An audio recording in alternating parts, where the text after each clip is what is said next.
Salut, c'est Delta. Pour Écoutez-vous le Belge.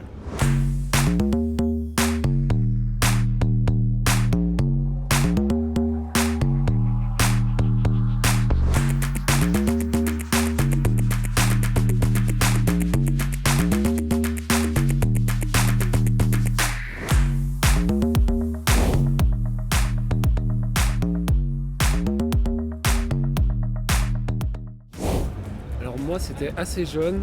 Mon père a cru que c'était un caprice d'enfant, mais j'ai demandé une basse pour mon anniversaire, pas une guitare. Parce que souvent on commence par la guitare, mais j'ai Mon demandé père qui une était basse. musicien professionnel. Ouais, qui était musicien professionnel, il s'est dit c'est un caprice d'enfant, je vais lui en acheter une, mais sauf que j'étais très petit, vraiment très très petit, donc il a dû trouver une basse plus petite, et à l'époque ça se faisait moins. Et donc il m'en a trouvé une, et finalement c'est pas devenu un caprice, parce qu'après, à chaque fois que je rentrais de l'école, il m'apprenait un morceau, et donc moi c'est comme ça que ça a démarré. Et 6 mois plus tard, je faisais déjà mon premier concert dans mon école. C'était pas glorieux, mais c'était un premier concert. Et moi j'ai un papa mélomane, donc qui écoutait les Beatles et Stephen dans la bagnole tout le temps, donc naturellement, dès que j'ai pu faire de la musique, je l'ai fait. Au début je voulais faire de la batterie, mais il m'a dit très... Ça fera trop de bruit. Il m'a dit non, c'est début la guitare, mais finalement il m'a dirigé vers un instrument qui permet de composer, donc finalement c'est mieux.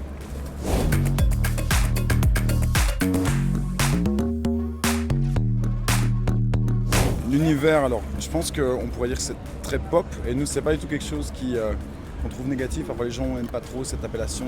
Pop, c'est immédiat, c'est de la mélodie. Ouais, la mélodie, C'est la ce mélodie. qui prime dans notre musique. Donc. Et il y a des textes, on essaie de donner beaucoup d'importance, on donne beaucoup d'importance à nos textes, on essaie de parler de choses assez profondes, de la base dans la société, de ce qu'on voit autour de nous.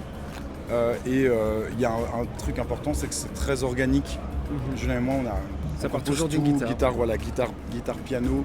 C'est quelque chose qu'on retrouve tout le temps dans Delta. Il y a toujours au moins un instrument organique, du piano, de la guitare. Et donc voilà, de la pop, des bons textes et des instruments organiques. On essaye.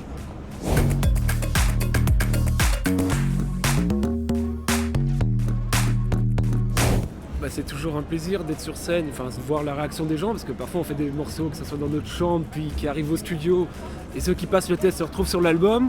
Et donc finalement c'est hyper impressionnant de voir les gens qui les chantent après. Ça c'est déjà une réussite, quand on voit que les gens rechantent les textes et tout ça. Donc ouais, la relation avec la scène, c'est surtout voir la réaction des gens en fait, finalement, par rapport aux chansons.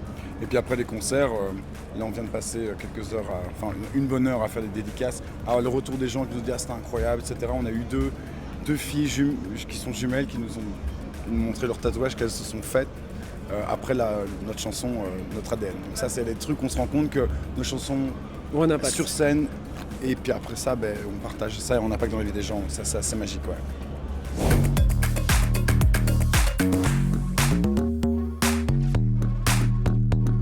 Le rêve d'artiste, il est assez simple, je crois que c'est remplir des salles, pouvoir continuer à vivre de sa musique, parce qu'on a quand même cette chance-là, pouvoir en vivre. Bon, on est un peu multicasquette, on est compositeur, réalisateur, donc on a la chance de faire plusieurs choses, mais c'est vrai que parfois pour certains musiciens ça peut être plus compliqué ces derniers temps avec le Covid et tout ça.